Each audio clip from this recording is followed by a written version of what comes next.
타이완에서 25년 만에 강진이 일어난 가운데 우리나라도 안전지대가 아니라는 우려가 다시 커지고 있습니다. 타이완처럼 불의 고리인 환태평양 지진대에 속해 있지는 않지만 지난해 한반도에서 발생한 지진이 50%나 증가하는 등 더 잦아지는 게 걱정입니다. 김민경 기자입니다. 이미 알려진 대로 타이완은 전 세계 지진의 약 90%가 발생하는 환태평양 조산대, 불의 고리에 속합니다. 지난 1월 규모 7.6의 강진이 발생한 일본 역시 마찬가지입니다. 유라시아판 내부에 있는 우리나라는 오랜 기간 안전지대로 여겨졌지만 지난 2016년 이후 상황이 달라졌습니다. 지난 2016년 경주에서는 규모 5.8의 강진이, 이듬해 포항에서는 규모 5.4의 대형 지진이 공포를 더했습니다.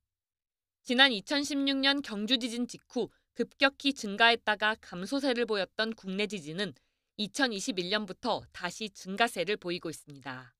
지난해 지진 발생 횟수가 이전에 비해 다소 높은 경향을 보이고 특히 동해 해역에서 이례적으로 연속 지진이 발생했었습니다. 지난해 한반도에서 발생한 규모 2.0 이상의 지진은 106차례. 예년 평균보다 무려 50%나 늘어난 수치입니다. 지난해 11월 경주에서는 규모 4.0의 지진이 다시 일어나기도 했습니다. 올해 들어 지금까지 일어난 규모 2.0 이상 지진도 16차례에 이릅니다. 핵실험으로 지반이 약해진 함경북도 길주에서의 지진이 7차례로 가장 많았지만 전남 여수와 신안, 제주와 경주 등 발생 지역도 다양합니다. 우리나라에 있는 단층들은 이렇게 판과 판의 경계에 해당하지는 않지만 그것보다는 작은 규모의 단층들이 여러 존재하고요. 크고 작은 지진들이 꾸준히 발생하고 있습니다.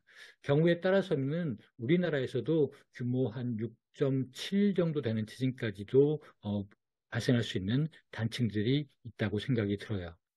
우리나라가 지진 안전지대가 아니라는 인식이 확산하면서 대응체계 강화를 촉구하는 목소리는 더 커질 걸로 보입니다. YTN 김민경입니다.